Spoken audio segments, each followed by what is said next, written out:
सोचिए, एक logistics company जो सिर्फ पार्सल ही नहीं बल्कि एक ही दिन में मुनाफे में 81% की जबरदस्त बढ़त और स्टॉक में 10% की तेजी भी डिलीवर कर रही है। क्या ब्लू डार्ट भारत की सबसे मजबूत लॉजिस्टिक्स कंपनियों में से एक बन रही है? आइए जानते हैं। कंपनी के Q1 FY27 के शानदार नतीजे आने के बाद लॉजिस्टिक्स कंपनी के शेयरों में 10% की उछाल आए।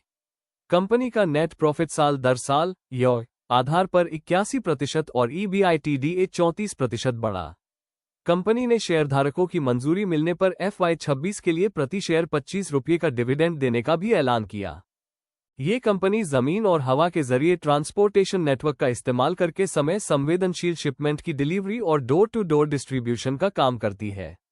कंपनी के शानदार Q1 नतीजों के बाद आज इसके शेयरों में 10% की तेजी आई है और यह चर्चा में है। 13,049 करोड़ रुपए के मार्केट कैपिटलाइजेशन वाली ब्लू डार्ट एक्सप्रेस लिमिटेड के शेयर आज के सेशन में 10% बढ़कर 5,496 रुपए प्रति शेयर पर ट्रेड कर रहे थे। इन्होंने 5,694 रुपए और 85 पैसे का हाई बनाया, जबकि पिछली क्लोजिंग 5,161 रुपए और 90 पैसे प्रति शेयर थी।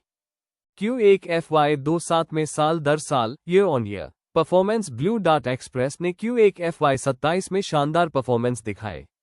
कंपनी का रेवेन्यू साल दर साल 15% बढ़कर 1,658 करोड़ रुपए, EBITDA 34% बढ़कर 261 करोड़ रुपए और नेट प्रॉफिट 81% उछलकर 88.5 करोड़ रुपए हो गया।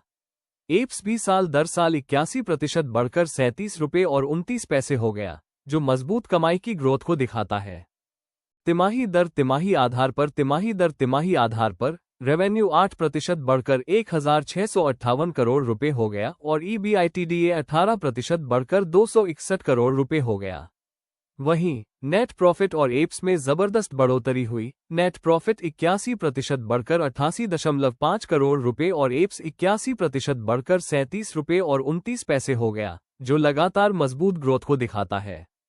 डिविडेंड ब्लू डार्ट ने FY26 के लिए 25 रुपए प्रति शेयर डिविडेंड की रिकॉर्ड डेट 15 सितंबर 2026 तय की है। 35वीं AGM में शेयर होल्डर्स की मंजूरी मिलने पर योग्य शेयर होल्डर्स को 25 सितंबर 2026 या उसके बाद डिविडेंड का भुगतान किया जाएगा। मैनेजमेंट की टिप्पणी। MD बाल्फो मैनुअल ने Q1 FY27 में कंपनी के शानदार प्रदर्शन का श्रेय बेहतर कामकाज, नेटवर्क को बेहतर बनाने और ग्राहकों के भरोसे को दिया। ऑपरेटिंग लागत ज्यादा होने के बावजूद ब्लू डार्ट प्रोडक्टिविटी, अपने इंटीग्रेटेड एयर और ग्राउंड नेटवर्क और सस्टेनेबल इंफ्रास्ट्रक्चर में निवेश जारी रखने की योजना बना रही है। कंपनी पूरे भारत में 56,400 से ज्यादा जगहों पर सेवा देती है, जिससे ये दक्षिण एशिया की प्रमुख एक्सप्रेस लॉजिस्टिक्स कंपनियों में से एक बन गई है।